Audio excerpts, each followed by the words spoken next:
Hello, Philippines, and welcome to the World News Jam right here on DZRJ and RJ TV. My name is Eric Lecain, and I am joined, as always, with Lali Tolentino, maybe over there. I'm not exactly sure, but Lali Tolentino, we are here today on this very gloomy, dark, scary, rainy day, but we're alive. Yeah, we're okay. I'm a little waterlogged, but I'm here. I'm actually in a very dark place with as many lights as I can to get on so you can see my face. But we are kind of getting through the rain. Now, here on the Jam, Lali Tolentino, we talk about the biggest stories of the week. And the biggest story this week, Lali, is, of course, the war that's going on between Will Smith and the Academy Awards. Actually, Eric, there's so many wars. So many wars going on right now. I mean, political war. I need to talk about this story because it won't go away. And for all of you out there that have been under a rock the last 2 weeks, Chris Rock was giving a presentation and Will Smith lost his mind and walked up on stage during a live telecast of the Oscars and smacked Chris Rock right in the face for a joke that was kind of funny, but not too bad, about his wife's baldness. At first, Lali, at first I thought when I saw this that it was a joke, that it was a comedy bit. But then when Will sat back down, he started yelling obscenities at Chris Rock. And then we realized that it wasn't a joke. And then they asked Will Smith to leave. And then he refused to leave. And now we have the most famous clip in Oscar history. Yeah. So this has been the big talk. The big talk of this week is, what is the punishment of Will Smith going to be? But before the Academy could do anything, of course, Will Smith quit the Academy. Okay, all right. But, everybody was asking if he was going to lose his award. And that was going to be the big thing. Was he going to lose his award? But this week they decided not to take away his award, but instead have banned him from the Academy for 10 years. I mean, didn't he just quit? And then they banned him from the Academy? Yeah, I know. I was like, oh, isn't it that he gonna, quit already? Why are they banning him for 10 years? It doesn't make sense. It doesn't make a lot of sense. Now, I mean, of course, Will Smith is worth $350 million. So if he skips the Oscar awards for the next 10 years, it's probably not going to hurt him that much. But, Lali, here's what I think about all this mess. Chris Rock made a lame, not really harsh joke, and then this crazy stunt happened. And I just feel like, I look at these days with comedians and so forth, and it just seems like everything is offending everybody. I mean, has anybody ever heard Betty White or George Carlin? I don't know if anybody knows these comedians, but they used to rip on people. And these days, if you say anything about gays, blacks, Jews, Asians, Christians, Muslims, fat people, short people, bald people, short, Jewish, Asian, semi-Christians who are gender fluid, I don't even know what gender fluid means, but somebody is being offended right now by what I'm saying. So I just, these days, everything, you can give everything 1 star. Everything offends you, you give it 1 star. And then you can tell all your friends, and then they can all give it 1 star, even though they've never even, seen it or used it or anything. And we're not talking about these people that are offended. We're not talking about your 80-year-old conservative drunk uncle. We're talking about, your 22-year-old cousin who hasn't decided what gender he is this week. Here again, somebody's going to be offended by what I just said. But I just wanted to point out that these days we have to be so careful about what we say.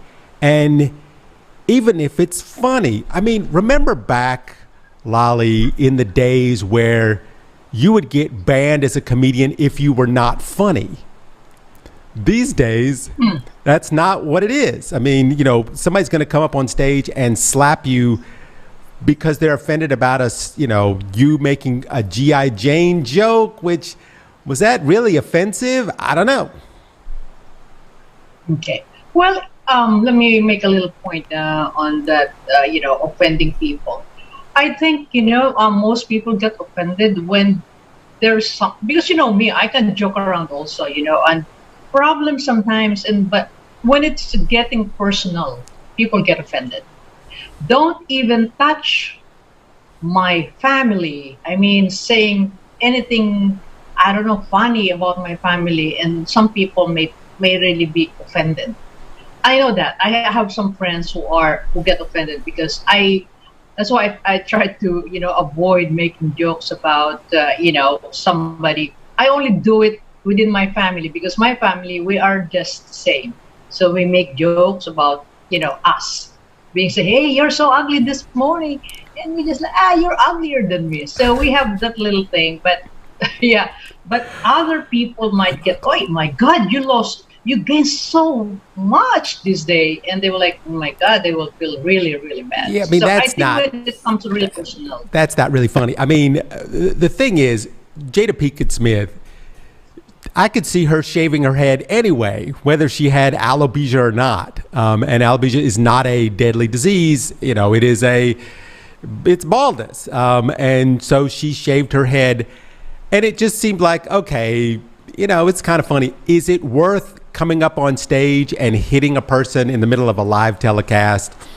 I don't know. I thought that was a little extreme. I think these days, when I look at Kathy Griffin, some of these other people that, made jokes, and then this conservative, hard right-wing Christians come out and they say, we are going to ban this person. Or let's say, somebody is offended because Dave Chappelle made a joke about people changing genders. I mean, it was funny. I watched his thing. Okay, I guess it offended some people, but hey, I'm a white guy. I can't be offended by anything. We have to take it no matter what it is. But it just seems, after I watch this thing over and over and over and over again, and then they redo it and they make it a meme and so forth, it's just like, my goodness, can we not say anything these days that's funny and somebody not be offended? I mean, all right. So we're all offended. Hey, the Ukrainians are really offended because, the Russians are killing them. Hey, there is a reason to get offended. Which brings up, Lolly, our word of the day. And our word of the day, which is the coolest word I've heard all week, kamikaze drone. It's like kamikaze drone, which is something I've never heard before. And this is what I guess would be the evolution of war. Because these days in the Ukraine, the Russians are using drones to incredible technology to kill people.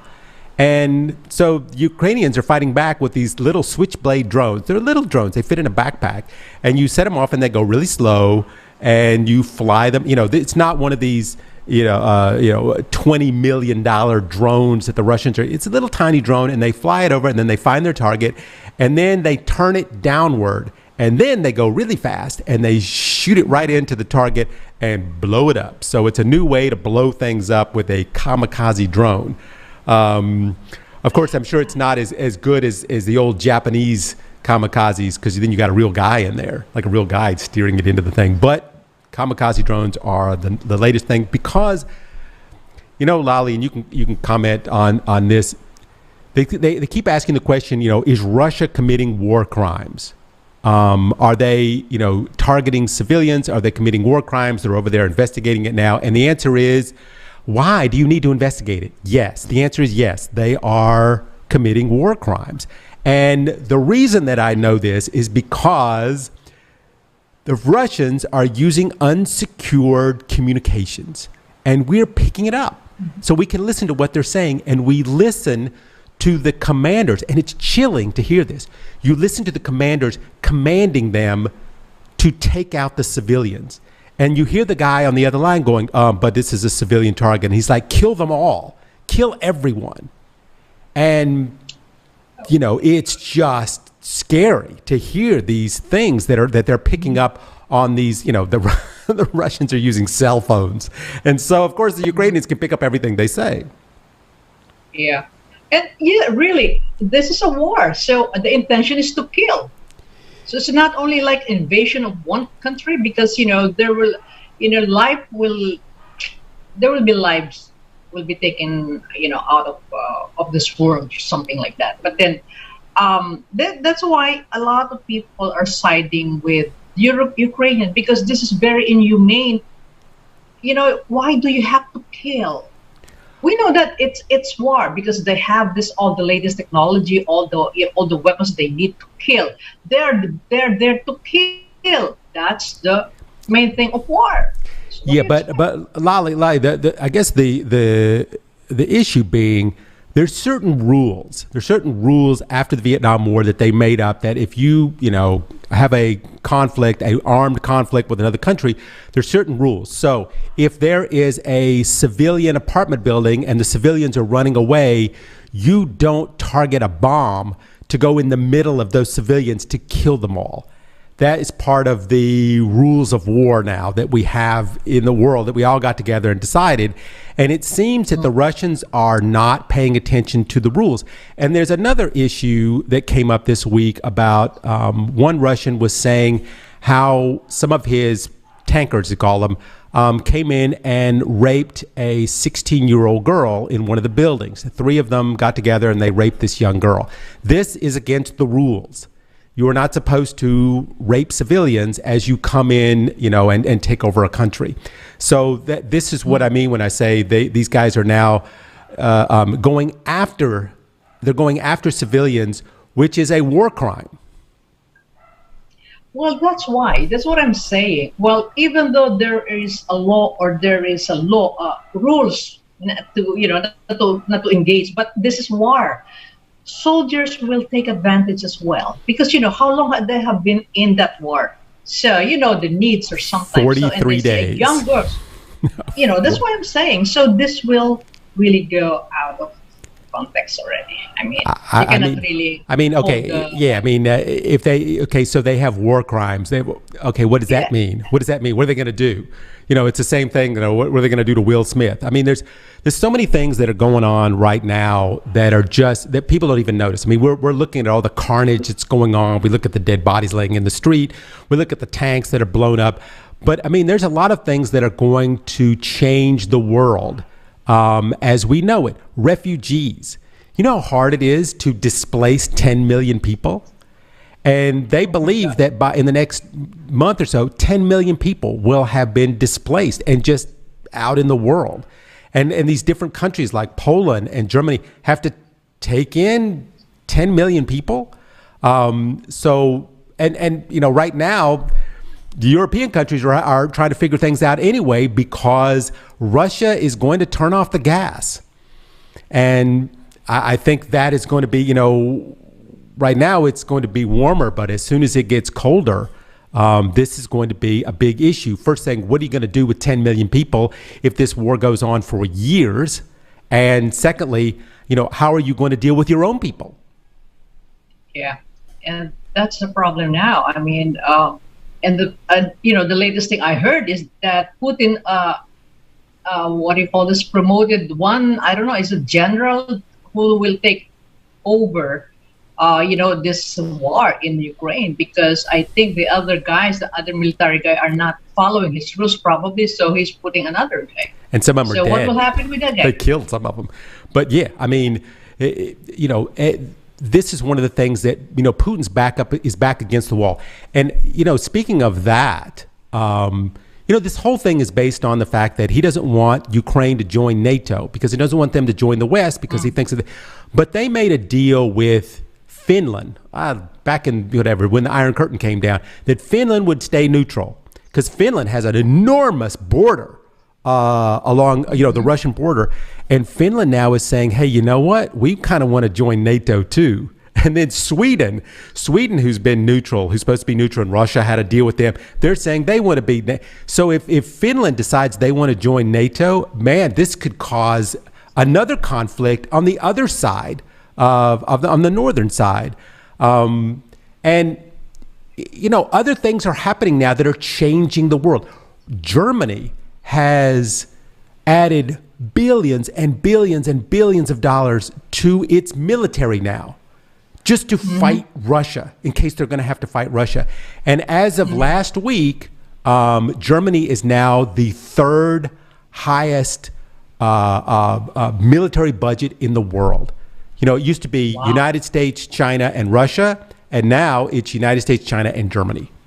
So we are not de-escalating, we are escalating. As Finland decides to join NATO and Germany ups its budget, and now this whole business about war crimes, and Putin's back is against the wall. He's changing his command structure. This thing is not going away. It's getting bigger and bigger.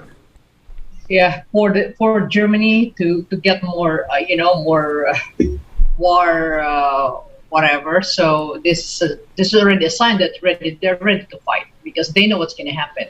If they cannot control Putin, well, they're going to go to war. That's why it might really be worse. And I hope not. I know. Pray. Oh my God, this is bad for all of us. I mean, even though we're here in Asia, so we will be affected by this. We will be affected for sure. This is not just a border only thing that's happening over in the European coast. It's going to slither its way over here eventually, especially if this thing goes on and on. And speaking of slithering things, we need to slither over to our questions, because we have a lot. We have a lot of questions. I don't know if that was a good segue to slither over to the questions, but Lolly, if you could please slither over to our questions of the week, because I know we have a lot of things to get to, because there's so much that happened this week. We're in a plethora of news. So what is our first question of the week from our viewers? All right, the very first question is from Linda of Pasay. Okay. What will happen if the case of Khashoggi murder trial case transferred to Saudi Arabia? End of the case?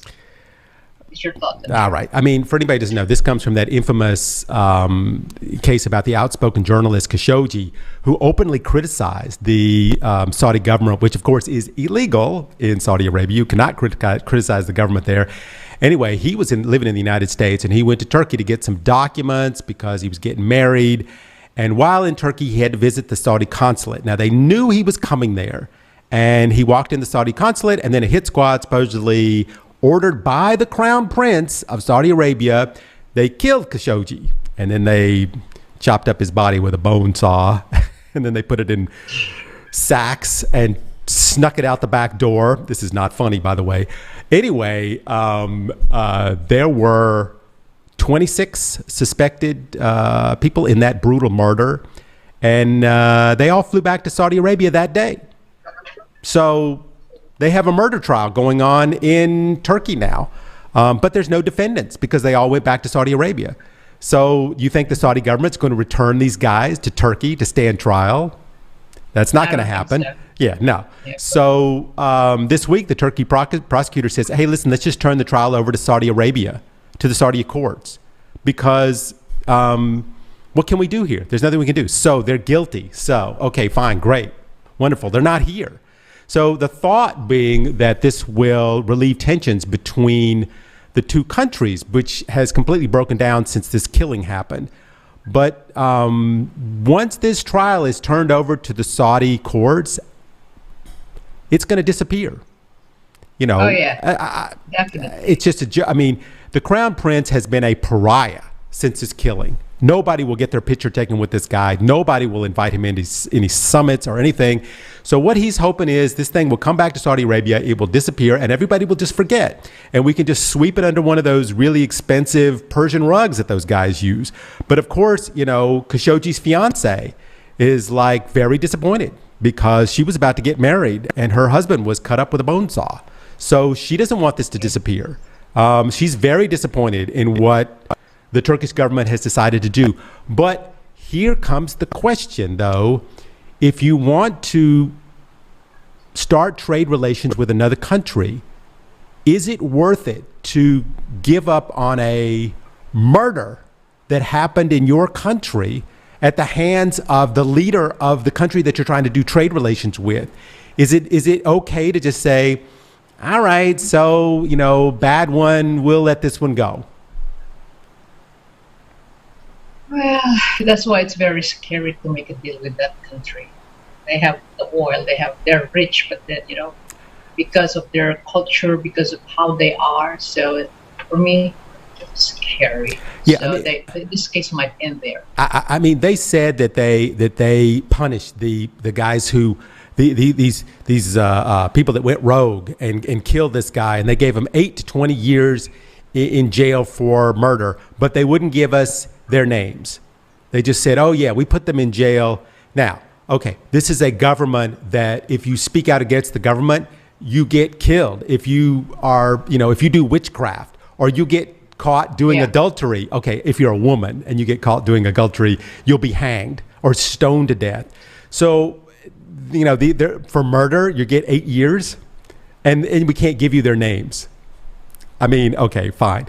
So, the Turkish government thinks this is going to improve relations with them. However, like I said, you get away with murder. You get away with a brutal murder of a very important journalist in the world, in order so you can trade, your goods. I don't know. I guess it's a handoff, but I wish that they wouldn't do it. I hope so too. Anyway, I don't like that issue anyway. So let's go to Mary Lopez. Bonesaw. As NATO chief says war could last years as Russia wants the whole Ukraine. Your thought? Okay, I guess the question was the NATO chief.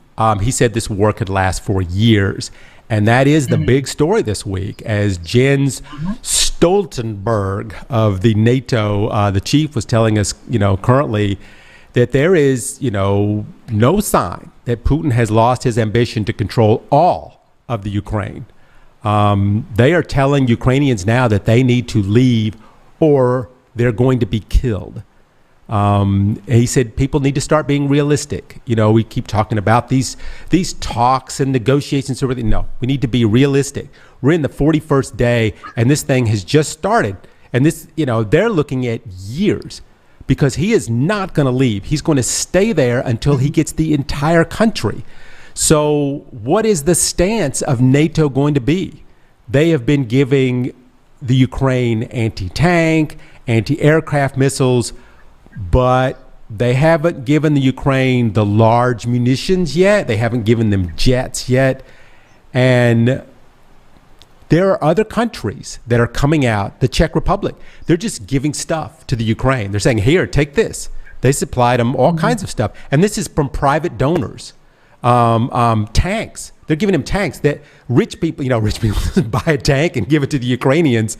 And if they start doing this, if, private citizens start giving the Ukrainians, bigger and bigger munitions, maybe give them a jet, something to fight, then NATO is going to have to get involved in this fight.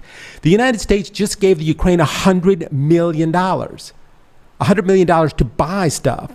And so once they start matching the artillery and the munitions and the jets of the Russians, then how long do you think this thing is going to last? And where is it going to go? And is the transatlantic alliance going to get pulled into this? Yes, they are. And once that happens, and once people like Finland start choosing sides and Sweden starts choosing sides, a thing we were talking about before about them possibly joining NATO, this thing could turn into something massive. Right now, it's just centered in the Ukraine. But once it starts moving outside of the Ukraine, that's going to, it's something, like I said, he thinks it's going to go on for years. That is very sad, Eric, because my dream is doomed already, because I was planning to travel the whole Europe, and how long would it last? It is not a good time to go to Europe. Don't know. Yeah, I would I'm not. not Yeah, going. I'm not going yet. I would stay away from Europe. Don't make any trips to Russia. Anyway. Okay, let's go to Benny Opasi. What is the latest update in Shanghai lockdown? All right, here we go again. 2 weeks now, Shanghai has been in a total lockdown. And you know how these Chinese lockdowns go. They are not like Filipino lockdowns. They are hardcore lockdowns. And, the Chinese are serious when it comes to lockdown. And this is Shanghai. Shanghai is the leading financial center. They're one of the largest shipping ports. The factories in Shanghai, we all hear about the big giant factories in Shanghai. They're all closed down. So, if you're in America or you're in Europe and you need a car part for the car that you're building, you're not going to be able to get it because they can't make them because everything is shut down. And, this is an issue we've been talking about before, is that China is not accepting the same kind of protocols like Europe is, where we kind of live with COVID. We can't stop it, so we just kind of live with it. It can't be stopped. All we can do is lessen the impact of it and hopefully stop people from dying by getting them vaccines and so forth. But China is like, no, that's not what we're doing. We're locking everything down. So, in Europe and in the United States, and even in some ways in the Philippines right now, the economy is taking precedence over life. It's taking precedence over the virus. But you have to, at some point, I have to say, we have to live. Every time we have the flu, we can't have a lockdown. So now we have COVID. It's part of our lives.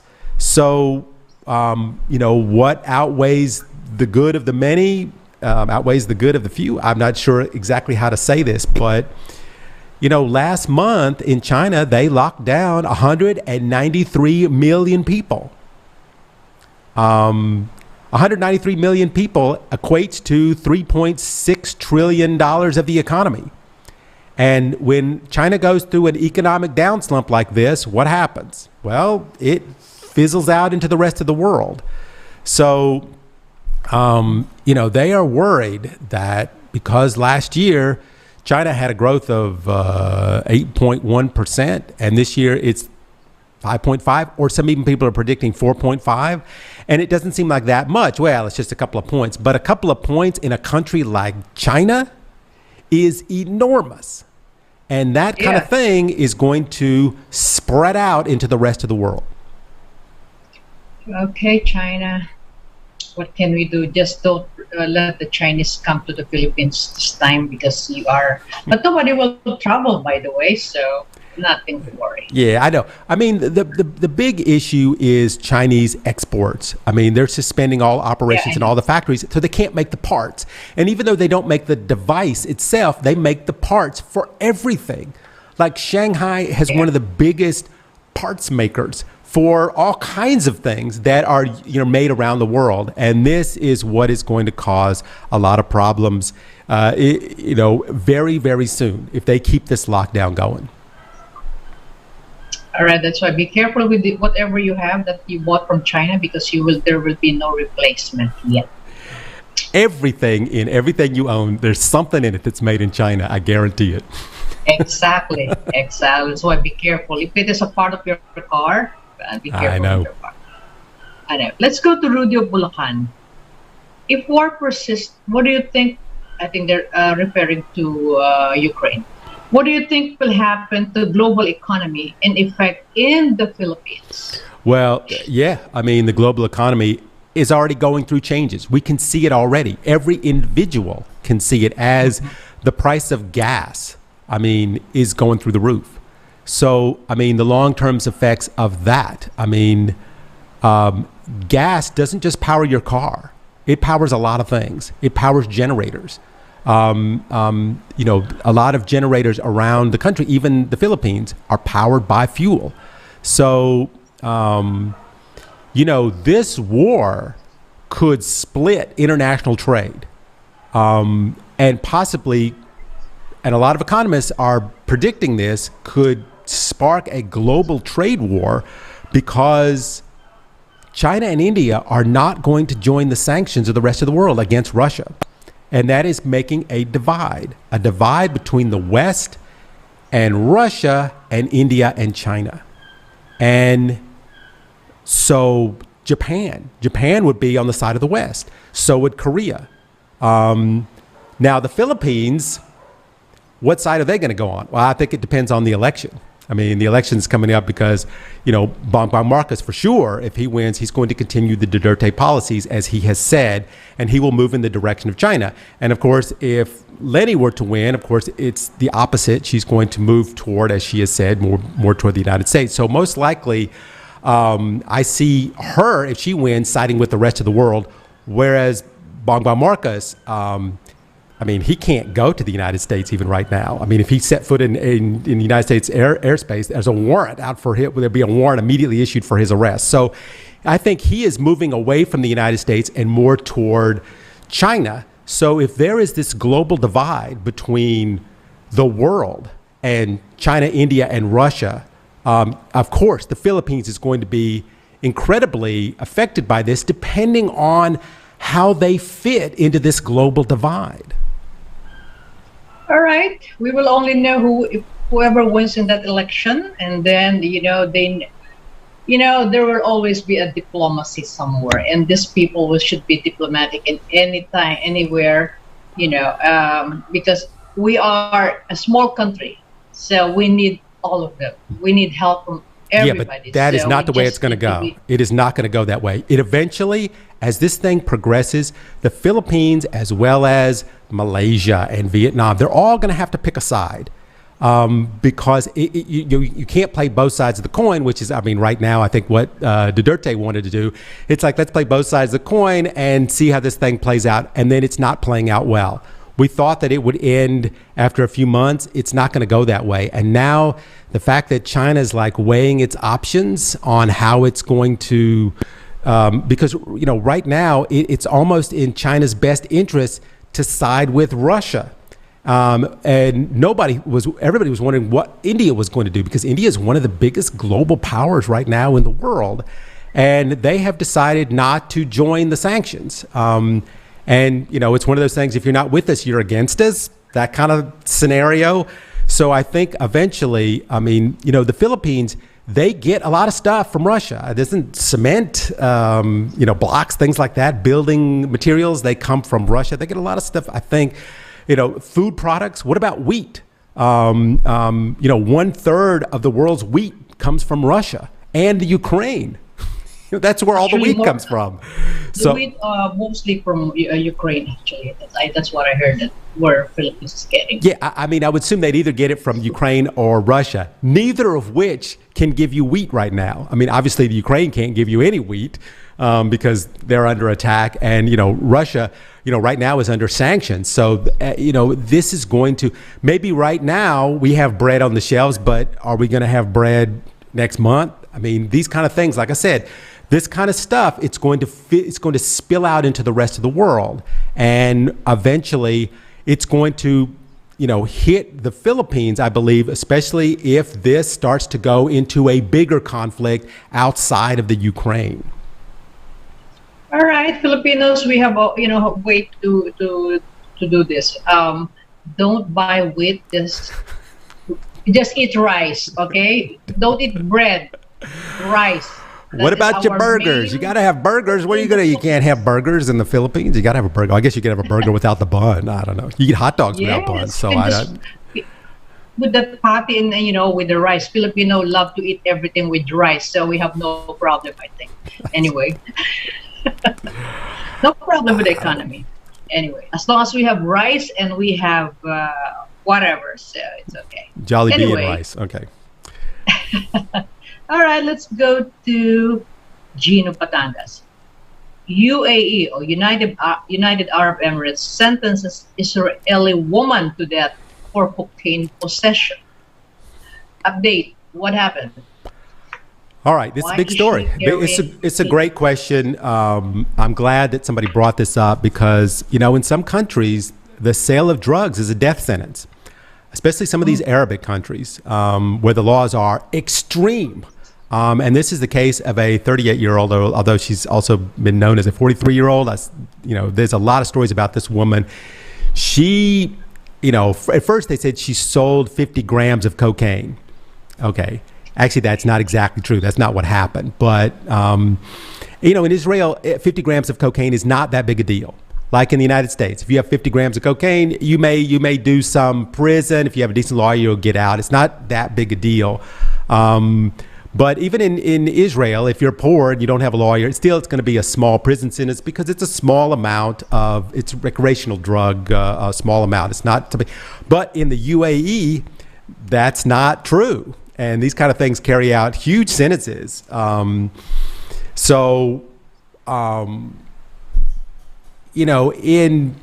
2020, the UAE and Israel normalized their relationship. So you can travel back and forth between Israel and the UAE now. And this lady, she was a photographer and she got some work with a friend and she went there and stayed in the apartment, and the police broke into the apartment and they found this cocaine. And she said, well, it's not mine. I don't even live here. And they took her in, arrested her, and now she's looking at, getting hanged for this. And so the Israeli government is like, please don't do this. We just normalized our relations. Can you just, let this one go? And so this week they said, no, it's the death penalty for 50 grams of cocaine. So, it's the same thing we were talking about before. I mean, what do you give up as far as international relations for one small, one law that was broken now. In the other case, of course, it was very, very bad. This one, not so bad. I'm not saying it's right to have 50 grams of cocaine, but first they were saying she sold it, but actually that's not true. They found it in her apartment. That wasn't even her apartment. So is that worth the death sentence? That's a question. And the other issue there is did she really brought that cocaine, or is it planted? How did the police know about that cocaine? Why is she carrying cocaine? That's my question actually when I read it. Yeah, I mean, we're from the Philippines, so we just assume the police planted it. But I don't think. I don't know if that happened or not. I mean, how did the police come to? There's so many parts of this that need to be revealed, so we can know. But I just think that in this particular case, if this woman was a known drug dealer, and she was known for moving drugs back and forth, but she's not. She's not. Yeah. She doesn't have any background in drugs. She doesn't have anything. She just, they went into the apartment and they found 50 grams of cocaine, and now they're going to hang her. And I just think that may be it's a bit extreme. Yeah.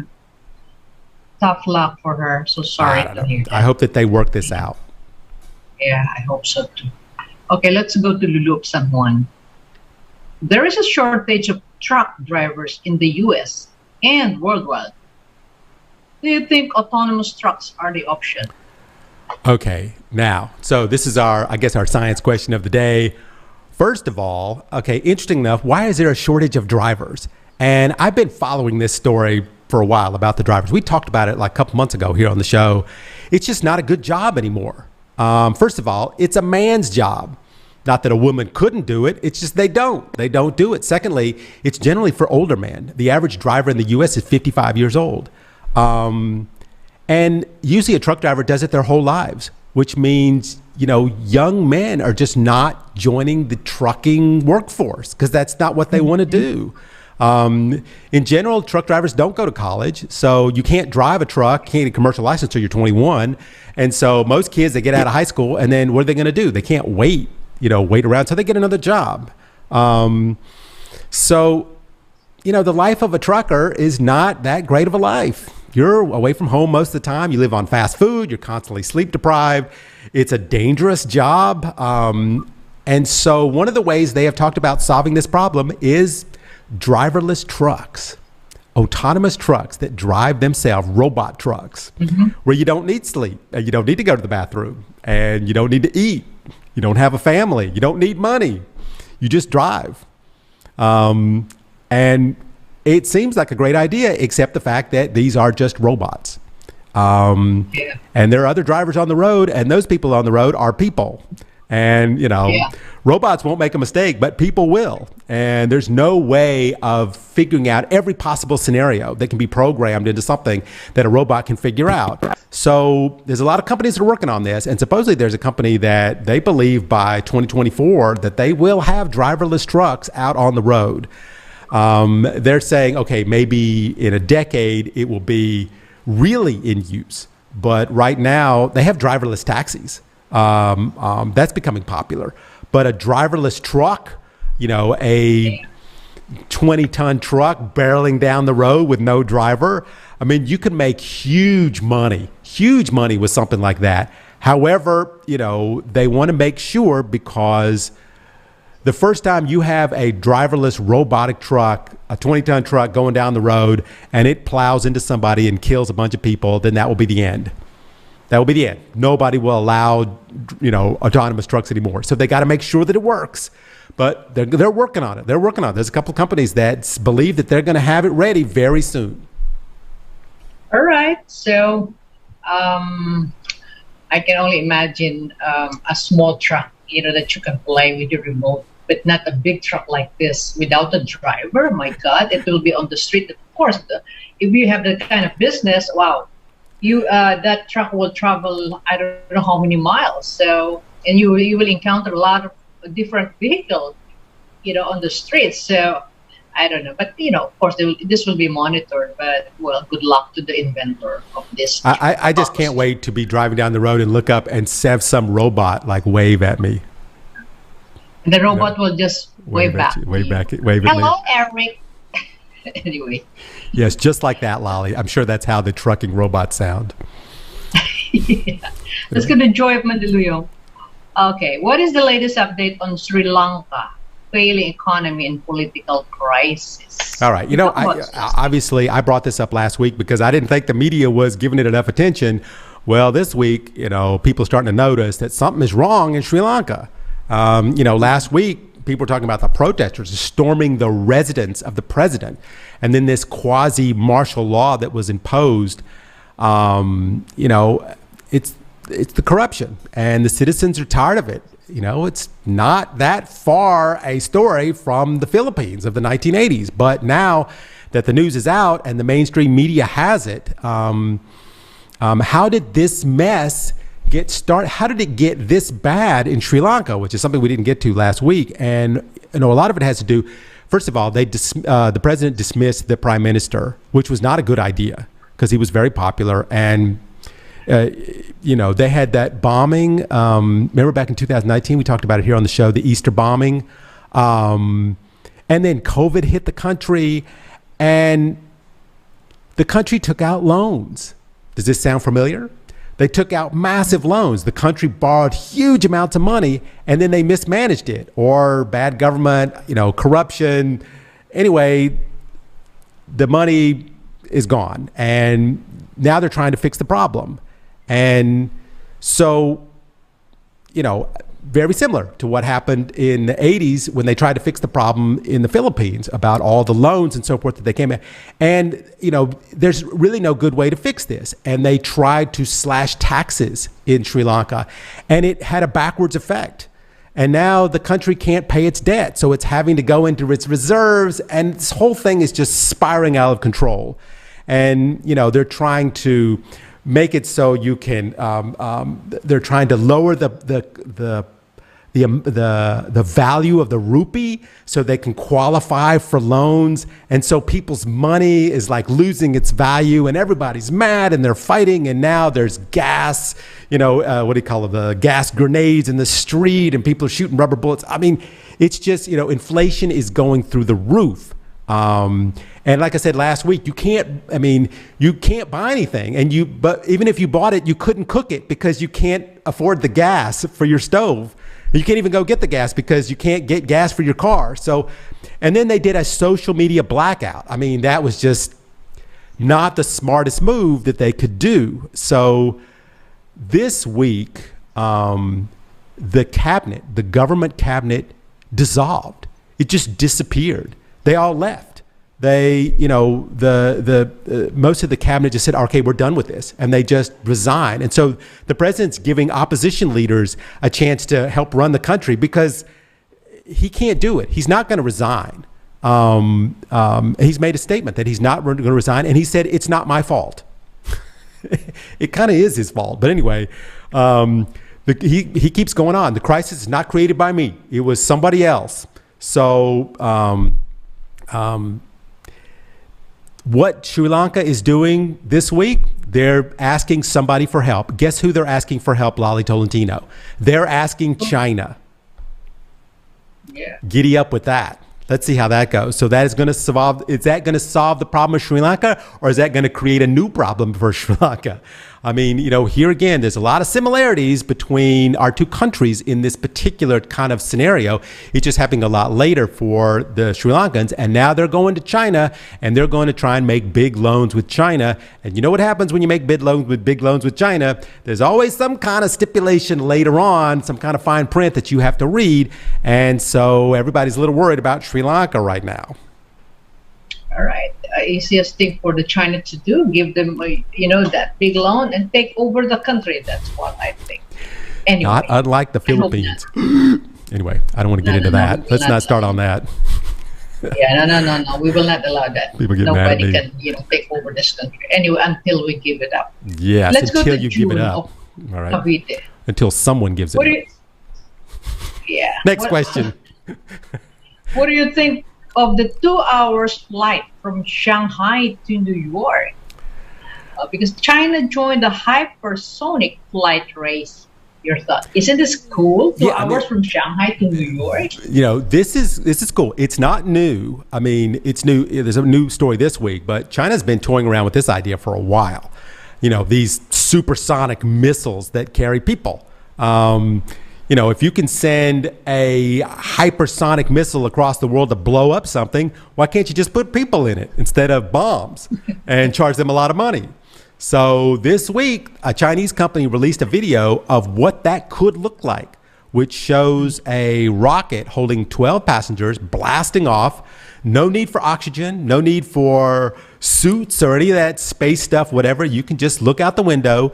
And they believe that they are going to get this together for commercial flights. Right now, there are commercial flights into space anyway. In fact, there's one coming up soon, which is a 5-day joyride into space where you can walk into space. They're going to allow the people in the spaceship, the people that paid whatever money that you have to waste, these rich people have to waste, they're going to allow them to walk in space. So if that's going to happen, this is not that far away that they can just, fly up into space and then come right back down on another planet on the world. And it only takes 2 hours to get to the other side of the world. How great is that? So, yeah, I know. I'm asking. Love it. You know what? I'm going to save for that. I want to take that flight. You want to come? I think it's like $250,000. Anyway, but yeah, of course, I just took a flight that took, one of my legs took 16 hours. So yes, I would love that. No question at all. Yeah. Okay. Now let's go to Jay of Makati. The U.S. is worried that North Korea may resume nuclear tests. Should we get scared here in Asia, in the Philippines, after seeing a new tunnel being constructed at a remote testing site? The North Korean tunnel, the new North Korean tunnel. They supposedly blew that tunnel up, didn't they? Then they say, hey, we blew it up. Well, they redug it again. But anyway, satellite images are showing a mound of dirt next to that nuclear test tunnel. Why would there be a mound of dirt there? So it looks like North Korea is ready to blow up another nuke. They do this underground. Like they did back in it was 2017, where they blew something up. We talked about it here on the show because it triggered an earthquake. These things are supposedly, they set off a 160 megaton explosion, underground. So anyway, people are assuming, now of course we don't know for sure, next week is the birthday of the founding father of North Korea, Kim Jong. So they think, what better way to celebrate it than to set off a big fireworks display using a nuclear weapon? Anyway, I don't know. Lately, North Korea has been setting off ballistic missiles. They've had a couple of them go off. They've had quite a few go off this year already, just shooting them out to sea. Now, of course, we all thought that North Korea blew up its test site because the United States made a deal with them. Hey, listen, if you stop this, we will ease up on the sanctions. And so North Korea says, hey, look, we blew up our test sites. You see the big explosion? We blew it up. So we thought they blew it up. Now, okay, so anyway, they did blow it up, but then they redug it. People are saying, the experts are saying that the people of intelligence, the intelligence people that are watching North Korea all the time, they say that they probably will have a viable nuclear bomb by the end of this year. So Kim Jong-un saying he's going to denuclearize, that his promises to denuclearize are not exactly true. How long is it going to take for them to figure out how to put a nuclear bomb onto one of their ballistic missiles that can go 600 or 1,000 miles? So, here is a question. Should the Philippines be worried? Yeah, maybe. I don't think North Korea would shoot a nuclear bomb at the Philippines because Philippines such nice people. But they could shoot a bomb at somebody else, and then the Philippines has to get involved. The problem is when you shoot that thing, I think they said, to whom it may concern. You just fly anywhere. To whom it shoot it anywhere, but not the Philippines. Like I said, if North Korea decides it's going to flex its muscles and it's going to shoot something at somebody like Korea or Japan, unfortunately, the Philippines is going to get involved in this. They're going to have to get involved in this. And this is where anything that happens in North Korea is going to affect the Philippines, because even if they don't go directly at the Philippines, they are going to have to get involved. Yeah. All right. Let's go. This is all kind of scary type of story and questions. I always want to make it scary. Yeah. Let's get a little lighter, Eric. Okay. This is from Irene of Manila. Maybe not our friend. Did you know the Chinese tea that costs $184,000 per kilogram? What kind of tea is this? Okay, Lala, you don't think that is scary? That's just as scary as a North Korean nuclear missile. No, it's not. But, Lala, you can charge anything for anything. Whatever some fool will pay for it, that's how much it's worth. And in Hong Kong, at the Glass Belly Tea Lab, which I think we've talked about on the show before, you can get your fill of A4 Wagyu ribeye steak, which is extremely expensive, or you can go absolutely crazy for the Golden Needle Dai Hong tea. I don't know if I even said that right. Or the rock tea from the Waiyu Mountains, or maybe the Full Blossom Ragua tea. I don't know if I said that right either, which that tea runs around $4,560 per 25 grams, like a little piece of it. So it takes 5 grams to make a pot. So if you buy about $4,500 worth of tea, you can get 5 potfuls. And if you want to pay even more money for tea, you can go to one of their tea auctions and you can bid on some tea. Dae Hong Po, which is it's the tea to drink. It used to be only for the emperor. Only the emperor could drink that tea. Only the lips of the emperor could have that tea, and now you can bid on it there in Hong Kong, so you can have that tea too. They just had an auction for a tiny bag of that tea, went for $28,000. So there you go, Lolly told you. Now, Lolly, of course, you're asking, why is that tea so expensive? Well, it has to do with the fermenting time and the fact that it only grows in one place, and of course, it's supposedly so good. But my question is to you, Lolly, supposedly there's only 6 of these Dai Hong Pao trees in the world. So if that is true, and those, tea leaves are so expensive, why don't we just grow one in our backyard? Why not? Can we get some seeds? Can we get some seeds? Can we get some Dai Hong Pao seeds so we can grow ourselves a tea tree so we can have excellent tea? I wonder what it tastes like. I wonder if it's any good. I wonder if it tastes like just like any other tea. I wonder. Eric, you love to drink tea, right? I love tea. You love to drink tea. So now you can taste. If you taste this one, you tell me what's the difference between the tea that you had tasted and this one worth 184 $1,000 per kilogram. My emperor lips Tell me. on the tea. You know, it's great. I saw the inside of this restaurant. It's beautiful. You drink tea from these big wine glasses, and they have this special room that you go to drink the tea, and it's perfectly, in sync with the tea, the temperature of the room and everything. So if you're rich and you don't know what to do with all your money, go to Hong Kong and have some tea. Yeah. You don't have to pay the $184,000. You can just go for how many? $20,000 for 25 grams. Yeah, those people who are rich, spend your money. Yeah, I'd be like, you can help the economy. I'd be like, give me $100 worth of that tea, just a little pinch, just a little tiny pinch. Anyway, what else we got? All right, we get Ami from Pasig. What is your take on the Telesummit of President Duterte and President Xi last April 8th, Friday? Do you think the next administration will honor the agreement of the two leaders? I mean, I guess it depends. Depends on who wins. I mean, last week, the two presidents got together on the phone and they talked for an hour, saying all the kind of things that we would expect them to say. Let's maintain peace, security, stability, ease up on the South China Sea, exercise restraint, of course, something that China has a different definition of than the Philippines, I believe, as we've seen in the last year. So basically, I mean, I read about this call, the things that they said that were on it. It almost sounded like a call to keep China happy. Let them have the control that they want in the South China Sea, and in return, they will invest in the Philippines. That's what I got from it. Okay, I mean, Lala, I'm not a big fan of the policies in the South China Sea. That's, there's no, we all know that. I mean, the Manila they took China to court and they won. And, then the administration came in and said, all right, well, there's nothing we can do, so you might as well just take it, just give us a loan.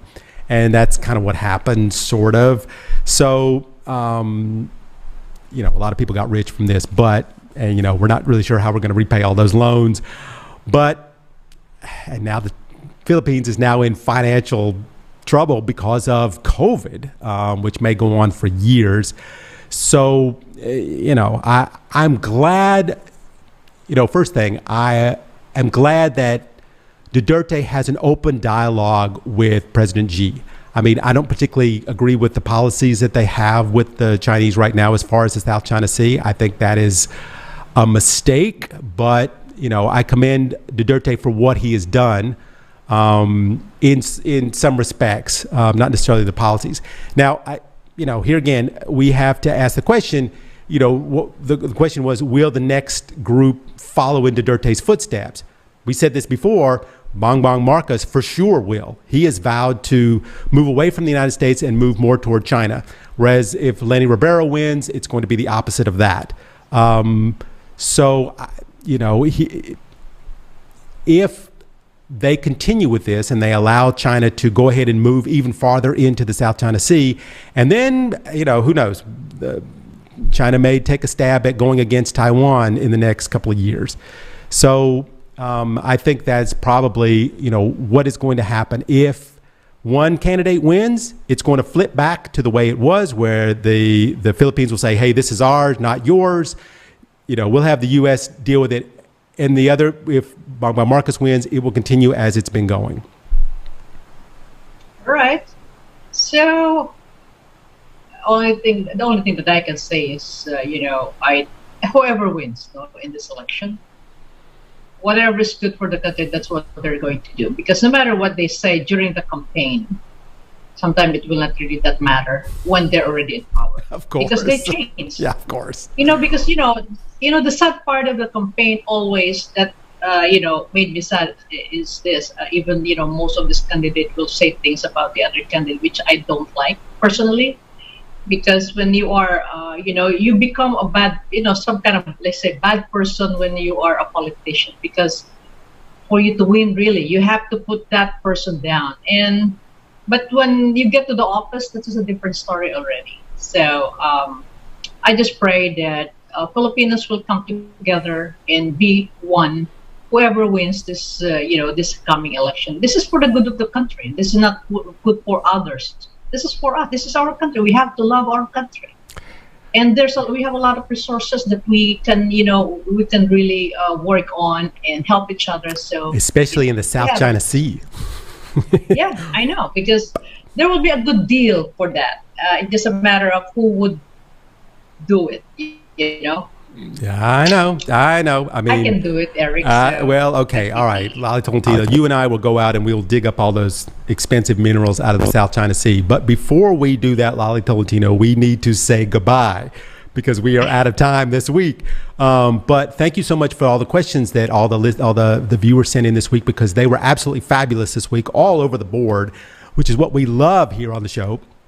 So for me, Eric Lecain, and Lolly Tolentino, thank you so much, Lolly Tolentino. Everybody stay safe out there because it's raining.